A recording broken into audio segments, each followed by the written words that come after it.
This is the Better Ottawa podcast. My name is Neil Saravandamutu. Today is Monday, the 14th of April. We're here to talk about the last couple of weeks at Ottawa City Hall. And today we'll be covering the new, the most recent draft of the upcoming comprehensive zoning bylaw, the reliability of OC Transpo, pedestrian bridges in the winter, and fast tracking shelters across the city. And we also have our lightning round where we will respond to any questions and comments that you've sent in.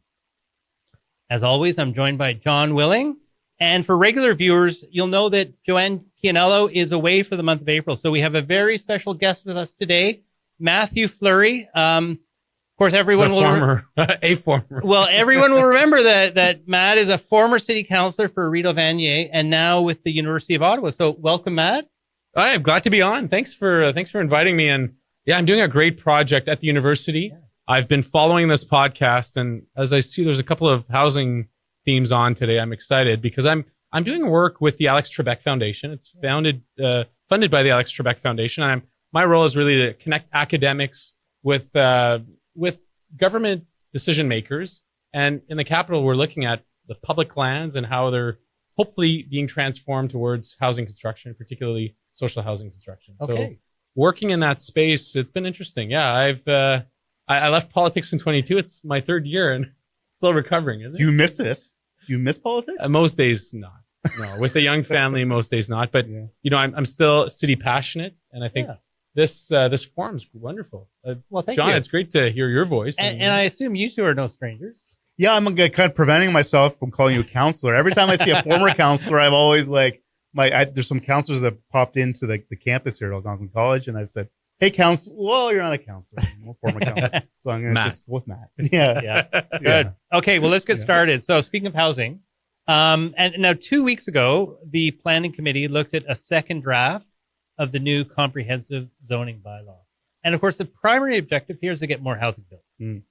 So John, can you give us the 30,000 foot view of what's going on? Yeah, the 30,000 views. So it's kind of like, might make your eyes gloss over at first, right? It's wonky planning policy, but this is like 100 pages. Well, yeah, it's it's a weekend read, probably a few weekends. But look, it's super important. It's one of the most important policy documents at City Hall. It's going to action what the overall vision of the official plan says, and that's what the zoning bylaw is all about.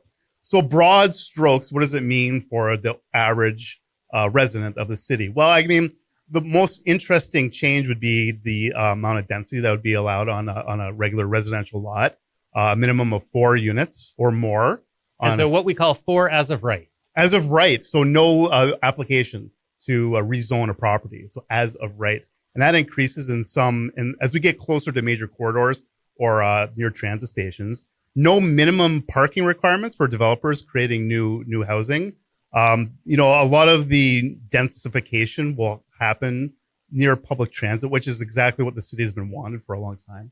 And the other thing is too, and a lot of residents and people listening to this podcast would have heard of 15-minute neighborhoods in the past. We've heard about this I guess slogan for a few years now. But the zoning is going to work to make sure that new neighborhoods or even maybe some existing neighborhoods can have that 15-minute walk for people to go from their home to amenities in the neighborhood. Okay. Now, Councillor Brockington has said, and I quote, "The public has no idea the tsunami that's coming." Mm. So, Matt, can you tell us what this is going to look like in your old neighborhood of Rideau Vanier, or say an outer urban neighborhood like College Ward, or even a suburban ward like Canada? Well, it's going to change and affect the city in different ways. In reality, in neighborhoods like Hintonburg, like Sandy Hill, Vanier, Overbrook, that change has happened and will continue to happen probably in the same. I mean, there'll be some minor tweaks to how the approvals happen. And there's some periphery communities, you think of like Overbrook and so on, that didn't necessarily have what was formerly called R3 or R4, which now will move to this new N zone, so N3, N4, which will increase the heights, the density, and the number of units. The outer suburban areas, like where there's greenfield, and you'd remember Jan would refer, like a lot of the new suburbs have that density. Jan Harder, the former Barhaven councillor. Yes. Yeah. Who was chair of planning for some time and worked in the early days of the official plan, would remind us in the urban area saying, the new developments in Greenfield have more density than some of those communities in and around the Greenbelt. And that's what Riley's really speaking about, is just on the inside of the Greenbelt from east to west, to south, and on the outer side, you're going to see some of those properties and communities that have these larger lots, single home. As of right, you have more, and now it's going to be tighter buildings closer together with more people. And that requires some agility relating to how does it work, right? Where do people park? Where are the amenities? Where are you putting your waste? So all that community logistics, snow storage. Oh, yeah. So that's what people, and the heights of those buildings, right? There's a lot of those buildings that are owner occupied. So even if the zoning allowed for more height today, you didn't see it as much because those owners have been there for 20, 30, 40 years. But in the Alta Vistas, in those types of community of the same age, you're going to see a lot more units, a lot of different heights, and that's going to affect the neighborhood. It's going to change the demographic. But look, as John was saying, there's an official plan. This is a guiding document. The zoning bylaw is the actual bricks and mortar of what can be done without more approvals. And I mean, you look at Edmonton, it's transforming Edmonton. What's been put in place for the housing upstarts. We'll see if you were seeing unlocks of certain neighborhoods because of these changes. Yeah. Now, John, you talked about amenities, and what might this look like? I mean, are we talking about ice cream stores on every corner? Bakeries, ice cream stores, coffee shops, daycares. But really, we brewery maybe some craft brewers. But we laugh, but I think really that's the idea. So people have these amenities in their neighborhoods rather than having to jump in their car, drive over to the next neighborhood or the neighborhood 3 neighborhoods over to find these amenities. And so that's really the goal. Now, look, the established neighborhoods, it's going to take some time perhaps for those neighborhoods to transform. But I think, the city would be looking at new neighborhoods that are a part of new developments to make them, 15-minute neighborhoods, and try to keep people, in their neighborhoods and spending their money at local stores and, taking their kids to local daycare. And it helps them too. So they're not driving all over the city trying to find these amenities. Yeah. It's interesting. You think about Little Italy, and there's some streets back there, some that almost haven't changed for decades, where you've got this mixed use, and it's actually really pleasant.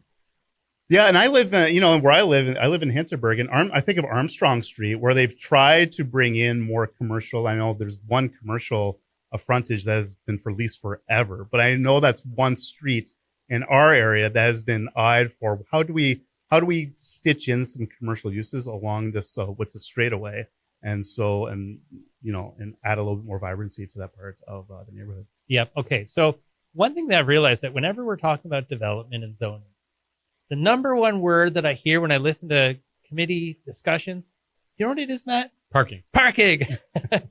You've heard it many times. So that's always a big issue. And staff have talked about using a choice-based approach, meaning that if developers that are redeveloping a unit want to put in parking, they will, but if they don't, they won't. Some councillors have opposed this, that said, we need that minimum parking to make sure that I think the justification has been that it's impossible to get to this place without a car, so we need the parking. So how would you, why are these councillors going on about minimum parking? Yeah, so John and I, when I started in 2010 and John was covering City Hall at that time, we had minimum parking requirements, which we regularly had to come to committee to waive, because it just didn't make sense. If you remember, particularly in Sandy Hill, there were student rental apartments, and the developer would say, even the visitor parking is not needed. And it was like this awkward dance with staff and the politics in the community when the issues were around garbage storage, amenity, front yard parking, snow storage, breakdowns of units to not make them bunkhouses, because that was a big issue at the time in Sandy Hill. I think there's a complex web of things. One is, it's the developer who pays the parking, and ultimately the buyer or the renter. It's in their lease, or it's in the price of the house. So because it's an economic factor, so if you want to provide parking, someone's paying for it. That's part of your model. If you don't want to provide parking, then that's also part of your model. So it depends the type of building you're building. It depends where it's at in the city. I saw one of the amendments that one of the councillors, I think it's Councillor Brown, that brought forward in rural zones where there's not even transit. You can't do the 15-minute neighborhood. Even the Stittsville Main Street might be, 20-minute drive into to the area. So I get it. I get, like, you still need a car, but there's some areas in town where you live along Bank Street. Realistically, you could transit your way into a Farm Boy or a Cleaners or whatever you need. So there's not a perfect fit. So I think this sort of choice-based model does make sense. But there's some quirky things, like they're keeping visitor parking requirements, which I find odd. To me, when I have a visitor, they can park on street, and we should almost have city lots to pay for a longer time, or even private. Well, you know what? Let's, John, I want to ask you about that, because one of the innovative proposals, you mentioned this, was the idea of communal parking lots. Mm-hmm. So what's that all about? And what sort of, why is this being proposed? Yeah. So the idea is, if a developer might dedicate one part of his or her parcel to a communal parking space for the development, for the larger neighborhood too. So instead of requiring parking spots at each lot or each part of the development, they could centralize all the parking and use that space to put more units in, put more homes into those lots. Which, sounds like a great idea. I know, Neil, this is something that you've thought about too. I know one concern from the city has been businesses taking advantage of these neighborhood lots to allow customers to just come and park there. So to rely on those lots as their own commercial parking space, essentially. I heard that, and I sort of challenged the city on that. Like, imagine you're Metro and you have this large parking lot, and I assume you're not open 24/7 because there's only a few of those stores in town. What's the issue with overnight parking for a tenant or a resident? Like, what's the issue with having multiple uses even on a commercial lot? It's like almost like a singular mindset where, like, well, I have a car and I live there, therefore I need an assigned spot, rather than this sort of parking permit model on private property. I kind of like that there's an economics of parking, and if the private retailer, I'm mentioning Metro, could be anything, can make money off of it and helps their bottom line and doesn't create another surface lot somewhere else, I think there's a win-win for everyone. Yeah, well, it actually reminds me of another point that I'm keeping an eye on with this zoning bylaw, and that's what I refer to as junk zoning. So this is, zoning that is there because it's been there forever, and it may or may not make any sense. I look at my own situation. We've got a property. It's got a side lot that we could develop, and we want to, but it's fairly skinny, and so we'd have to be pretty close to the property lines, which in that neighborhood, everyone's close to the property lines because it's an old neighborhood. But now, it'd have to be, the zoning would say you'd have to be 4 feet from the property line, and that just makes it, you just couldn't put a property in that's big enough. And likewise, the parking in front of the house has been prohibited in the past, even though everyone does it. This is what what I'm looking for. Are we going to have this junk zoning that even though we're allowed to put 4 units as of right, can we realistically do it? Yeah, the visitor parking is an interesting question. I live in an area where there's 2 big towers going up. I'm not quite sure what the visitor parking is going to be, but there is concern in the neighborhood that those cars are going to park in on the streets, which is fine. It's not our parking. It's no one's parking. It's the city's parking. It's open to everyone.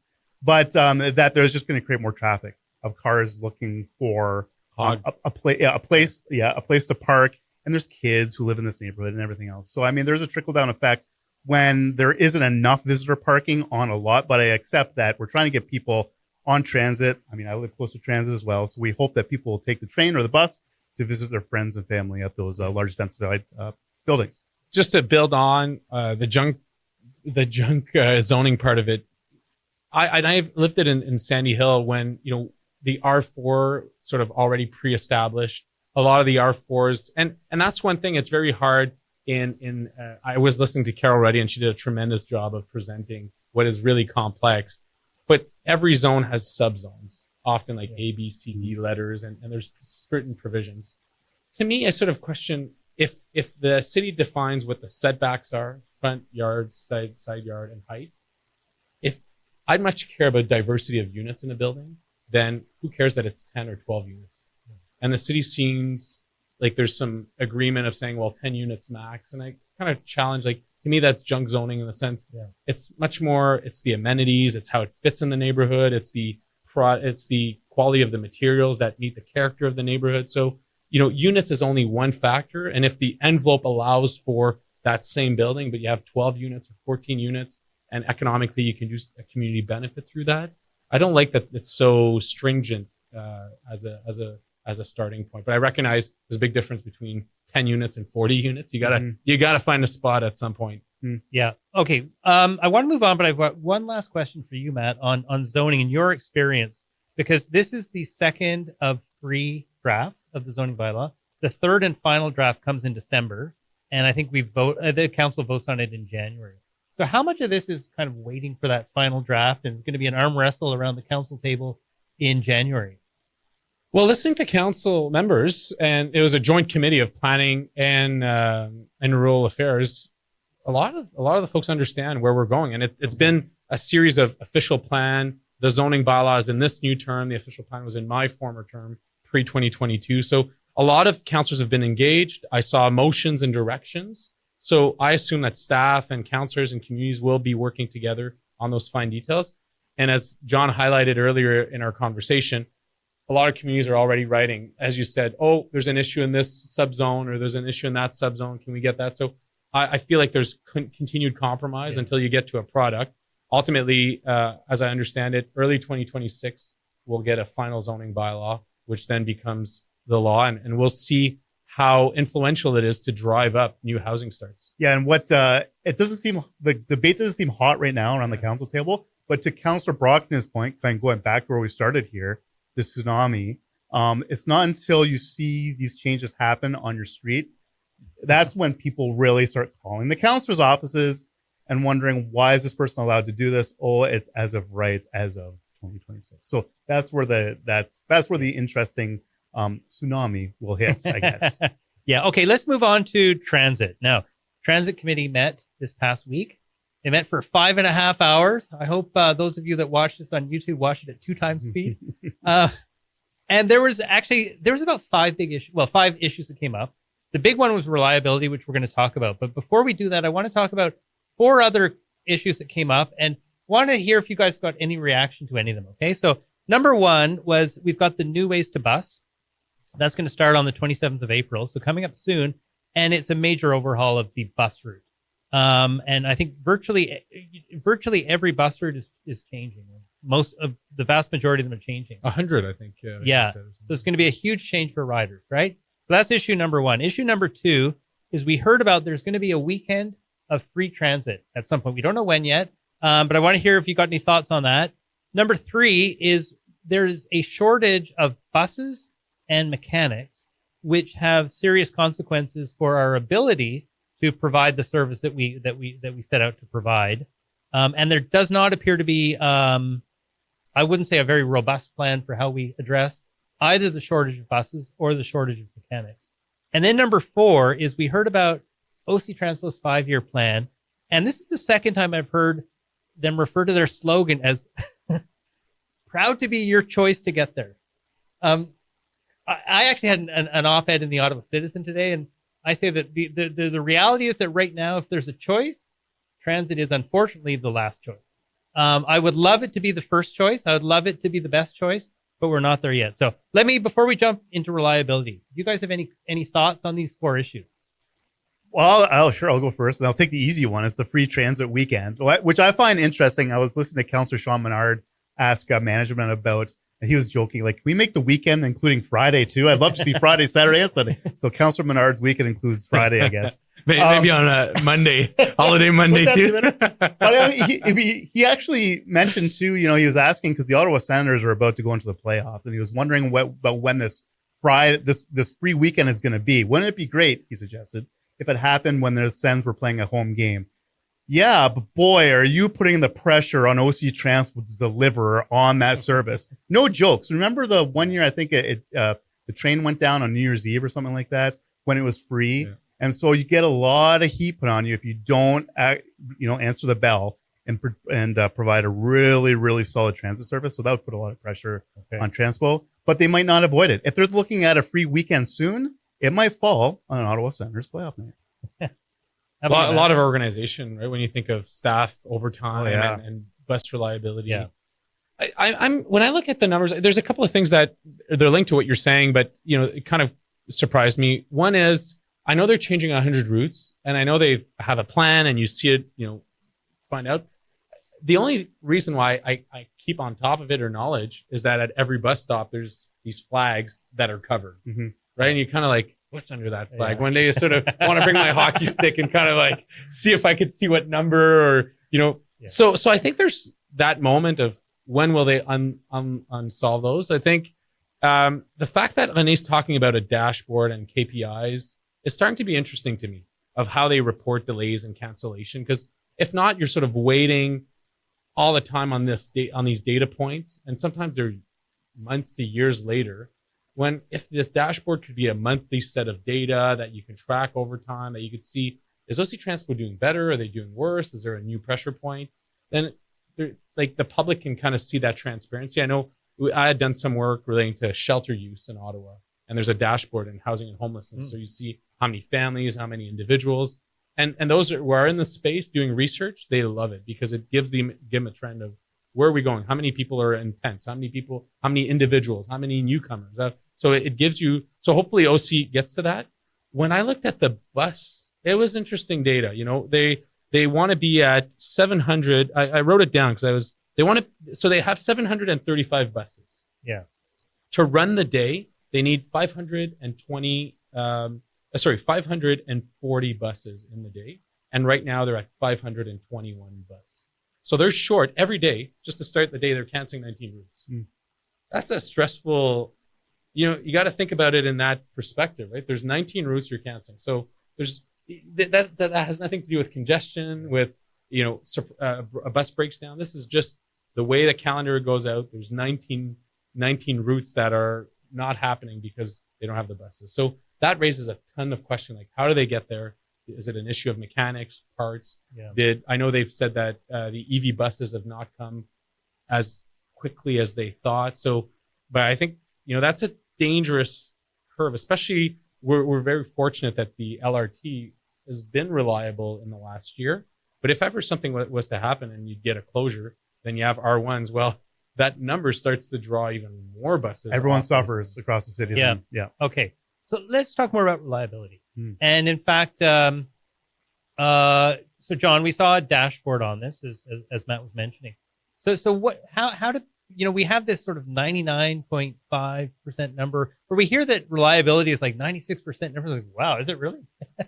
So what's going on with reliability? So there's a lot of metrics that they use. And to Matt's point, I'm glad they're thinking more about sharing this information with the public. There was a time where they were starting to, maybe just after you were elected, Matt, like they're starting to push out a little bit more information about the transit service. And then I found that they stopped and rolled it back because all attention went to LRT and what the heck was going on there.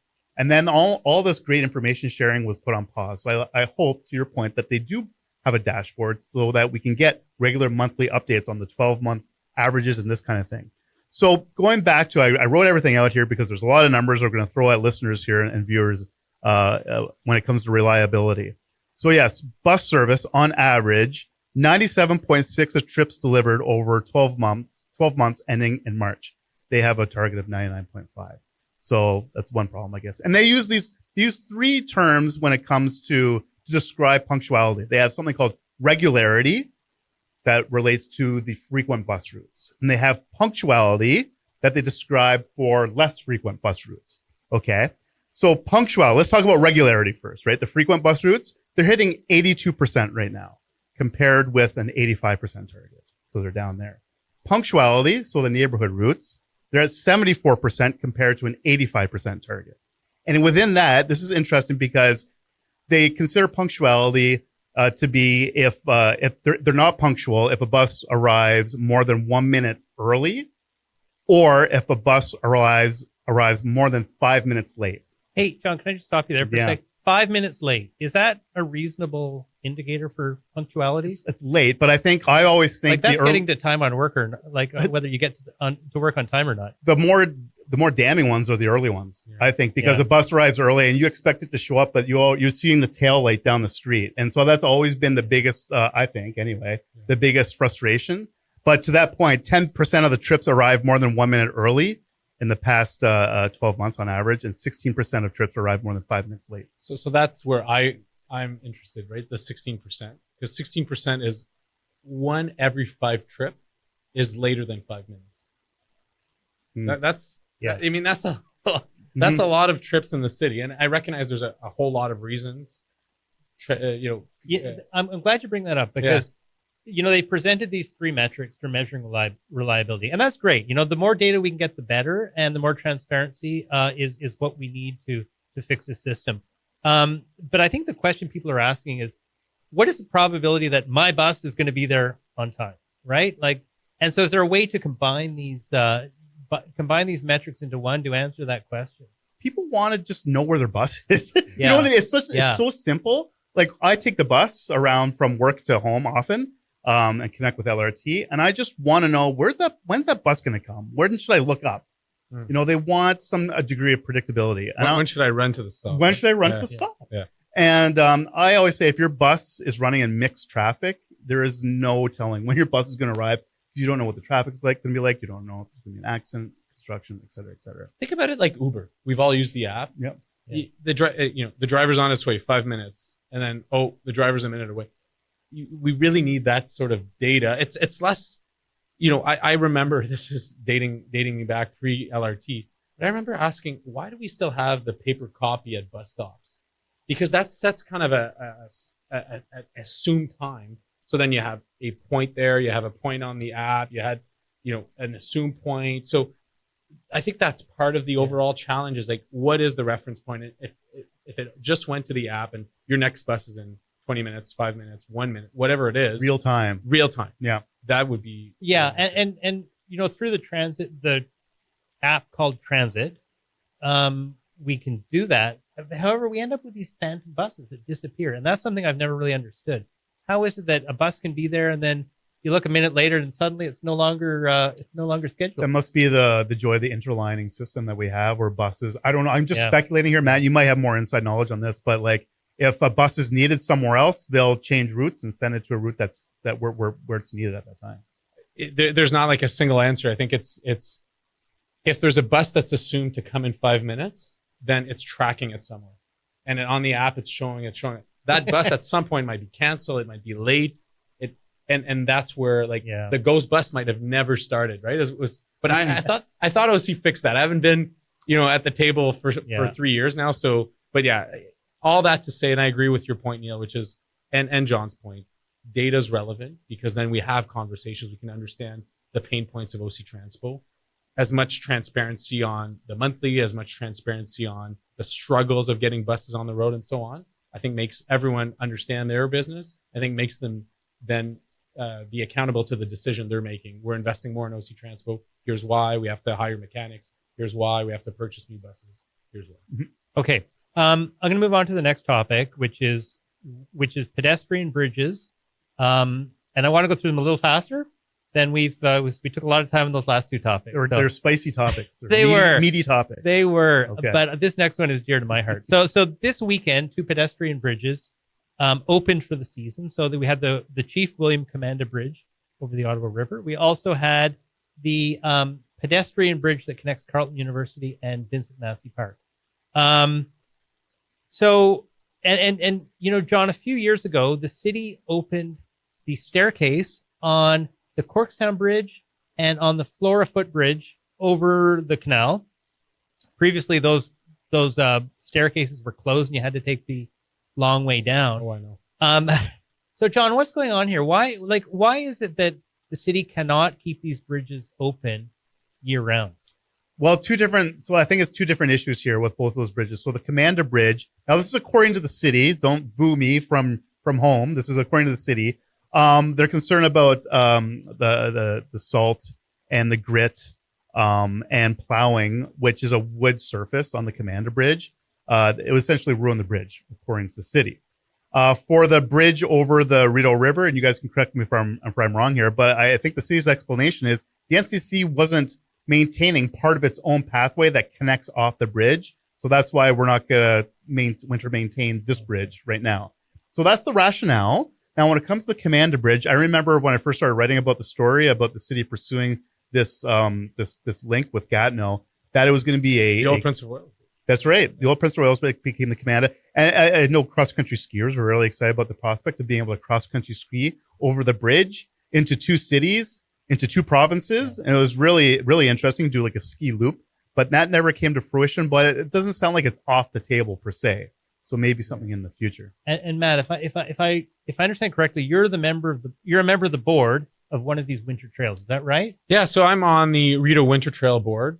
We start at Donald and Adalway Bridge, and we go all the way to Bank Street. Okay. And as a pilot groom this year, we went from Bank Street, follow the RA route all the way to Vincent Massey. So we did it, I believe, 2 grooms in that section. So we engage with the councillors, Councillor Brockington, Councillor Menard, and Carleton University. I think there's opportunities. Like I think Carleton, they have a contractor for their own site. Could they do it? Then who covers the liability? Like it was the first year, like we were grooming, like we were piloting something in that area. I think there's appetite. I'm impressed by this council and I know it's always easy to pick the infrastructure components that aren't working, but for years and years as a local councillor, I tried to get those stairs at Corktown Bridge, between Centertown to Ottawa done because we've all walked through that. People would jump the fence would be moved. Mm-hmm. People would it's the easiest, fastest route. And, I think the mayor and local councillors work closely with staff. What happens in my understanding of the past is that city staff are behind machinery in the winter ops, sidewalk plow, the bigger plows, and they contract all hand plow, and hand shoveling staircases and emergency exits and so on. So it's in that contract speak. I know it seems like it's doable. I think it is, and obviously it is because Flora and Corktown have improved. So, but there's a fundamental question, right? Of why do these close down in the winter? It's a bit the sort of ego of Ottawa, right? Where the city fund forgot. Do we roll the carpets at 5 p.m.? Do we close the bridges in the winter? It's kind of. I agree that it doesn't feel good because, like, especially now, people are out and about post this pandemic era. The urban life with the canal, like this winter's canal was a wonderful example of people coming to that zone and how those bridges are so important. Yeah. Can I ask you guys, in all of your years at City Hall, covering City Hall, we often hear that one of the big issues is liability. You mentioned this, Matt. Have you guys ever seen a big liability claim come to the city? Like, is this a real concern or is it just a theoretical one? Well, part of my job as City Hall beat reporter is I walked across the courthouse a lot to check lawsuits against the city. So just because you don't hear about them doesn't mean they don't exist. Yeah. And so, they're sitting there over there in the courthouse. And some claims that don't go through like the court process come to the city through its own claims process too. So I don't know the numbers, but I think, the city is worried about liability. And we talked about salt recently, right, Neil, on the pod before, and why is the city using so much salt? Yeah. Maybe that factors into it as well. Okay. There's a lot of claims. Okay. There's a lot of injuries with potholes, with buses, with routes. So it's not an excuse not to do it. It's how do you organize that risk? And I think what they've done with Corktown and Flora works. So there's they're good examples. Okay. Our fourth topic, I'm going to move up to the lightning round. Ooh. So I'm going to give you guys each a minute on this topic, and it's about shelters. So planning committee discussed fast tracking the permitting of shelters to as a permitted land use anywhere in the city or in the urban part of the city, and I should say in the within the urban boundary of the city. And so it's already part of the comprehensive zoning bylaw that we talked about earlier. So it's going to be coming forward in January regardless. But the city is fast tracking it, and so some community groups have pushed back on this, saying that we do not want shelters throughout the city, and they're probably talking about their neighborhood. So John, what is going on here when we're talking about putting shelters anywhere? Well, it's not just when people sometimes think of shelters, they think of big multi-story boxes with beds in them, which is not true. A lot of like smaller, I've used my air quotes, shelters are transitional homes. They look like regular homes on the outside. People that maybe a family, even families are staying inside. So I think that's what the city's talking about. Not big box shelters per se, but smaller homes that have maybe multi-rooms inside. Yeah. Yeah, the Carty House, and it's unclear to me, like Carty House and Matthew House, and they do great work. I don't believe they're called shelters. So I think they're called domiciliary hostel rooming houses. But I agree with John that those are in communities already with minimal issues. What's the issue is the larger congregate setting, lots of services in and around a space like what we saw on Montreal Road. To me, the issue is it's much more one of policy. Like the city and its housing and homelessness plan wants to move away from managing homelessness and actually build housing. Okay. Well, it's got to stay consistent. Okay. Next topic is John. So Councillor Kavanaugh withdrew her motion to remove Taywin from the official plan, from the official plan. So one thing that surprised me, Councillor Gower submitted an inquiry to staff to comment on the claims that were in that motion. So I'm just wondering, like, any sense about why this motion was removed and what Councillor Gower is hoping to get out of this inquiry? We'd always used to groan at press row when a motion turned into an inquiry. Like, oh, they neutered it. Oh, gosh. Again, we're not going to get a debate. But maybe it gives... You mean Joanne, right? I mean, all of us here at press row will be nameless. Anyway, I think, look, we talked recently on the pod about this council. I think this is this council's first opportunity to talk about Taywin, and maybe this bureaucracy's first time to really look at it. Yeah. We have a new city manager at this point now compared to the last time Taywin was before council. So maybe this is an opportunity for city staff to take a look with fresh eyes, and maybe Mayor Sutcliffe to have a chance to take a deep dive on it as well. Okay. So Matt, one item that kind of flew under the radar, but I think it's quite important, is forthcoming updates to the official plan that have to align with the provincial planning statement. Policy statement. Policy statement. PPS. Thank you. PPS. Yes. So that's where the province says, this is what we want the housing to look like. And so municipalities, you have to conform with this plan. And one of them was, quite the controversial move to allow developers to request expansions to the urban boundary whenever they want, whereas before it used to be consolidated to every 5 years. My question for you, Matt, is with this provincial action, has the city lost its ability to control essentially urban sprawl? I think so. I think even the urban boundary debate is a bit of a lost, the municipality's lost on what it can do.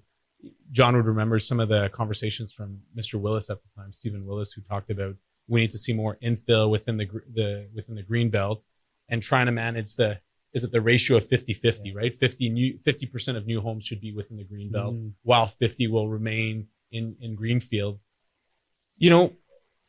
This province sort of feels like it just wants housing. It doesn't care where it comes or how it comes. And greenfield housing for certain developments is easier, although as you've rightly described it, it's expensive.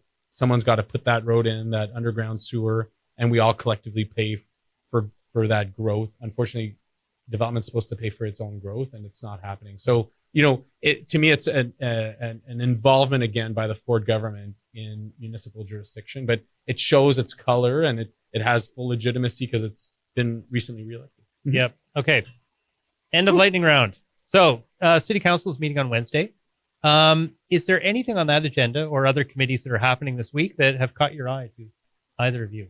I like looking at things that are completely off the radar, and I'm looking at the Ottawa Fire Services annual report that's coming to a Protective Services Committee.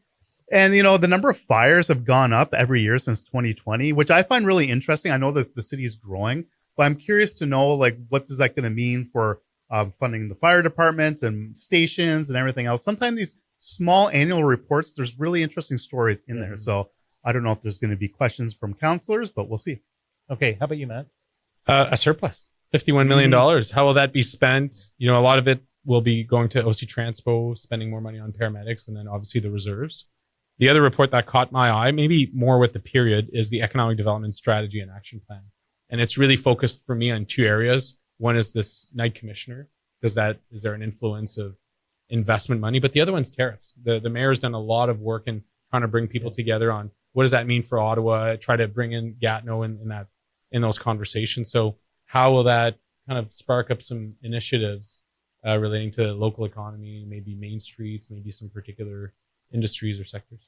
Okay. There's one item I saw in the news today, and it's for council on Wednesday. Your successor, Stephanie Plante, is bringing a motion to council to say we as a city need to do more on getting family doctors here. You'll remember that the city of Kingston has offered incentives to bring family doctors to come and set up, and have been quite successful in it. So I think the motion is going to be, can the city do more to get family doctors here in Ottawa? So I'm curious to see how that discussion goes. I think it's dangerous when municipal council get into areas that they're not responsible for. I don't think Ottawa has a primary doctor access challenge like smaller communities, particularly in the north and far east. But I can understand why Stephanie's doing it, and I can understand the political. In politics, you want to help people, right? And so whatever the issue might be, I've been in those spaces before. So let's see what it comes out and if there's local solutions. Well, I've just learned yesterday my family doctor is retiring. So I will be listening to Councillor Plante's motion and our argument around council. No walk-ins for you. Good luck, John. Yeah, I don't know what I'm going to do. Yeah. Anyone out there? Okay, Henry, can you move us over here, please? Thank you. So listen, that's it for this week. I want to thank you, Matt, for joining us. Yeah, thanks and John for being here as always. Good to see everyone. As always, please leave us a comment on Substack or on YouTube or wherever you find the podcast. Any questions or comments you have, we'll be happy to pick them up in our next recording. We're actually going to take a week off for the Easter holiday, so we will be back in 2 weeks. Finally, I'd like to thank my producer and our producer, Henry Allen, and I'd like to thank all of you for joining us. Have a great 2 weeks, and we'll see you soon. Happy Easter.